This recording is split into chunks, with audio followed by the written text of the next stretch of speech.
మంత్రివర్య జాగ్రత్త. వరుసగా వివాదాల్లో చిక్కున్న మంత్రులు, ఒకరిపై ఒకరు ఫిర్యాదులు. ఇప్పుడు పొన్నం వర్సెస్ అడ్లూరి, వివేక్ వర్సెస్ అడ్లూరి, అదేవిధంగా ఇటు కొండా సురేఖ వర్సెస్ పొంగులేటి, కోమటిరెడ్డి వర్సెస్ ఉత్తమ్ కుమార్ రెడ్డి. ఇది ఫైట్ ఎప్పటి నుంచో నడుస్తూ ఉంది. ఇప్పుడు చూడండి, 7 మంది మంత్రుల మధ్య కోల్డ్ వార్ ఏ విధంగా నడుస్తుందో చూద్దాం. ఈ ఓవరాల్ సినారియోలో చాలా సైలెంట్గా తన పని తాను చేసుకోబోతున్నది దామోదర రాజనరసింహ. ఆయన పని ఆయన చేసుకున్న ఆయన డిపార్ట్మెంట్లో ఎవరిని ఏలు పెట్టిస్తలేడు, ఆయన వేరే అదర్ డిపార్ట్మెంట్లో ఏలు పెడతలేడు. ఆయన పని ఆయన ఏదో సైలెంట్గా చేసుకుంటూ పోతా ఉన్నాడు. సరే మంచిగా చెడ పక్కన పెడితే ఆయన పని ఆయన సైలెంట్గా చేసుకుంటూ పోతా ఉన్నాడు. మరి వీళ్ళు ఎందుకు వివిధ డిపార్ట్మెంట్లు ఎందుకు ఏలు పెడతా ఉన్నారు? వివిధ వాళ్ళపైన వీళ్ళపైన విమర్శలు ఎందుకు చేస్తూ ఉన్నారు? అంత దిగజారి బూతులతో మాట్లాడుతూ ఉన్నారు అంటే వీళ్ళకు తెలియక కాదు, వీళ్ళకు ఏంటంటే వ్యక్తిగత ఎజెండాలతో పనిచేస్తారు. తెలంగాణ ఎజెండాతో పనిచేస్తేమో ఈ వివాదాలు ఉండవు. వ్యక్తిగత ఎజెండా, నేను ఎదగాలి, నేను సంపాదించాలి, నాకు కమిషన్లు కావాలనే ఒక ఎజెండా ఉంటాయి కదా, ఆ ఎజెండాతోటి ఈ విధమైన కోల్డ్ వార్ అయితే చాలా స్పష్టంగా నడుస్తూ ఉంది. సో సంబంధం లేని శాఖలపై రివ్యూలు, ఒకరికి తెలియకుండా మరొకరు టెండర్లు, నేతల మధ్య కొరవడుతున్న సమన్వయం. మొన్నే పొన్నం అడ్లూరి పంచాయతీ, తాజాగా కొండా సురేఖ పొంగులేటి ఇష్యూ. శాఖలపై ఆశించిన స్థాయిలో పట్టు సాధించలేకపోతున్న నేతలు, విపక్షాలకు అవకాశం ఇస్తున్న వైరం, సీఎం వద్దకు పంచాయతీలు పరిష్కార మార్గాలు. సో ఈ పంచాయతీలు పెట్టుకొని కూర్చోవాలా? పరిపాలన అయ్యేద్దా? ఎవరి పని వాళ్ళు చక్కగా చేసుకుంటే ఈ బాధలు ఏమి ఉండవు. ఎవరి డిపార్ట్మెంట్ వాళ్ళు ఫోన్ చేసి నాకు ఈ పని ఉంది, వచ్చే పని చేసి పెట్టు అని చెప్తే ఒక గౌరవంగా చేసి పెడతారేమో. అది చేయాల్సింది పోయి అసలు వాళ్ళకు ఆ మంత్రులు తెలియకుండా ఈ పొంగులేటి శ్రీనివాసరెడ్డి లాంటి దుర్మార్గులు, ఇలాంటి దద్దమ్మలు, ఆధిపత్య వర్గాలు, కార్పొరేట్ వ్యవస్థ, వీళ్ళేంటంటే వీళ్ళకి అదే మేము మా కార్పొరేట్ వ్యవస్థ కదా, లక్షల కోట్ల రూపాయలు మా దగ్గర ఉన్నాయి కదా, మీ దగ్గర ఏం లేవు కదా, మీ డిపార్ట్మెంట్లో కూడా మేమే ఆధిపత్యం చేస్తాం, మీ డిపార్ట్మెంట్లో ఉన్నటువంటి ప్రిన్సిపల్ సెక్రటరీలు మా వాళ్ళని వేసుకుంటామని చెప్పేసి ఈ విధంగా ప్రయత్నం చేస్తూ ఉంటారు వీళ్ళందరూ కూడా. సో కాంగ్రెస్ పార్టీ ఇప్పటికైనా మారి తీరాల్సిన అవసరం అయితే ఉంది. ఇంకా మీరు ఇట్లా కొట్లాడుకుని పోతే ప్రజలు ముఖం మీద ఉంచే పరిస్థితి తెచ్చుకోకండి దయచేసి. ప్రభుత్వం చేసే పనులను ప్రజల్లోకి తీసుకెళ్లాలి, తనకు సర్కారుకు మంచి పేరు తీసుకురావాలి, పార్టీకి సీఎంకు సైతం ప్రతిష్ఠించాలి. మంత్రులకు ఉండే బాధ్యతలు ఇవి కీలకం. కానీ కొందరు మాత్రం వివాదాలకు కేర్ ఆఫ్ గా మారుతున్నారు. ఒకరి శాఖ విషయంలో మరొకరు జోక్యం చేసుకోవడం, ఒకరికి తెలియకుండానే మరొకరు రివ్యూలు నిర్వహించడం, టెండర్లు పిలవడం, ఏకంగా ప్రెస్ మీట్లలోనే ఒక మంత్రిపై మరో మంత్రి కామెంట్ చేయడం చేస్తున్నారు. డైలీ సీరియల్ మాదిరి జరుగుతున్న మంత్రుల వ్యవహారాలని సీఎం దగ్గరకు వెళ్ళడం, ఆయన పరిష్కారం చూపడం జరుగుతున్నదని తెలిసింది. మంత్రుల మధ్య సమన్వయ లోపం అనేది చాలా స్పష్టంగా ఉన్నదని తెలుస్తోంది. ఇట్లా జరిగిందనుకోండి 100% రేవంత్ రెడ్డి కాంగ్రెస్ లో ఉండడు. ఆయన కూడా సపరేట్ పార్టీ పెట్టడానికి అవకాశం ఉంటుంది. ఆయన పార్టీ పెట్టాడు అనుకోండి, ఆయన క్యాబినెట్ ఆయన పెట్టుకుంటాడు.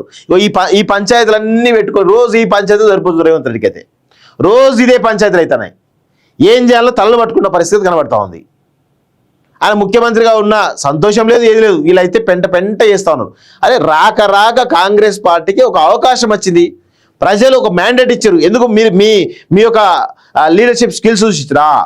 కేవలం కేసీఆర్ మీద విపరీతమైన నెగిటివిటీ, ఆ దోపిడితనంతో ప్రజలందరూ కూడా మీ వైపు చూసినప్పుడు అది కాపాడుకోవాలి కదా. వీళ్ళు కాపాడుకుంటారా? రాక అధికారం వచ్చింది, మనం ఈ టర్మ్లో కనీసం 10,000 కోట్లు సంపాదించాలి, ఈ టర్మ్లో కనీసం 25,000 కోట్లు సంపాదించాలి, ఈ టర్మ్లో మనం లక్షల కోట్ల టెండర్లు మనం వాడాలి.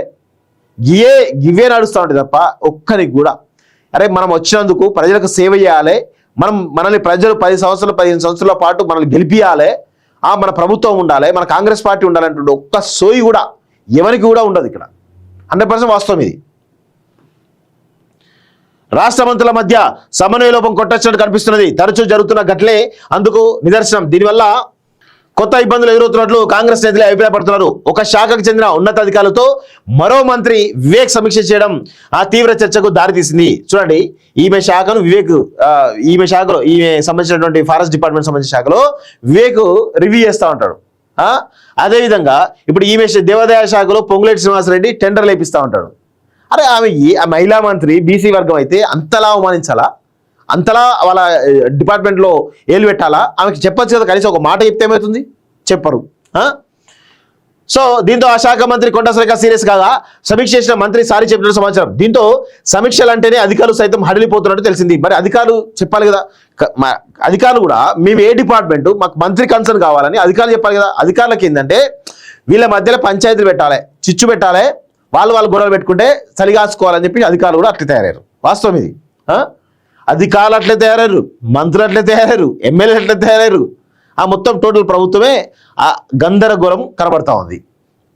సో దీనికి సీతక్క సురేఖ మేడారం జాతరపై ఆ జిల్లా ఇన్ఛార్జ్ మంత్రి పొంగులేటి రివ్యూ చేయడం, దీనికి సీతక్క సురేఖ హాజరు కాకపోవడం చర్చనీయాంశమైంది.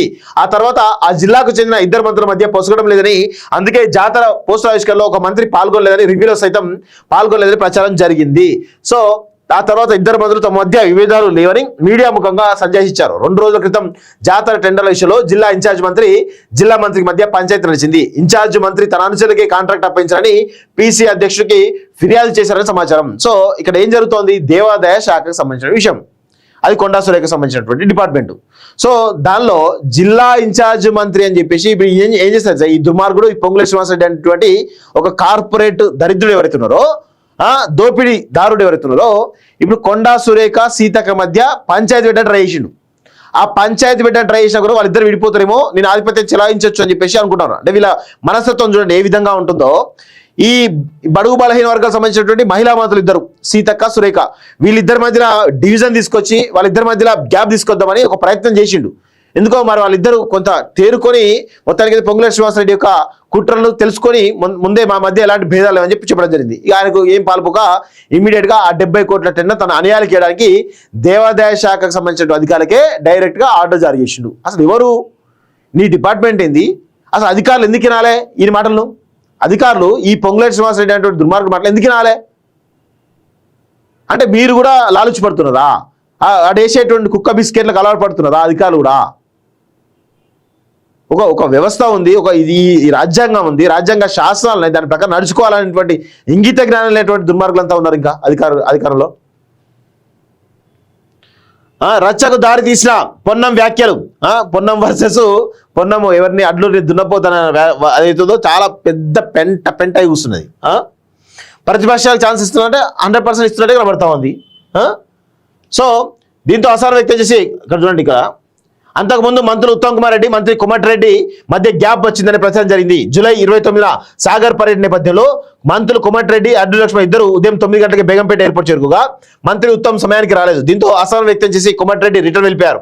ఉత్తమ్పై ఆగ్రహం వ్యక్తం చేశారు. వారం క్రితం కోమటిరెడ్డి ఐఏఎస్ అధికారి సందీప్ కుమార్ ఝాకు R&B శాఖలో పోస్టింగ్ ఇవ్వద్దని సీఎంకు లేఖ రాసిన ప్రచారం ఉన్నది.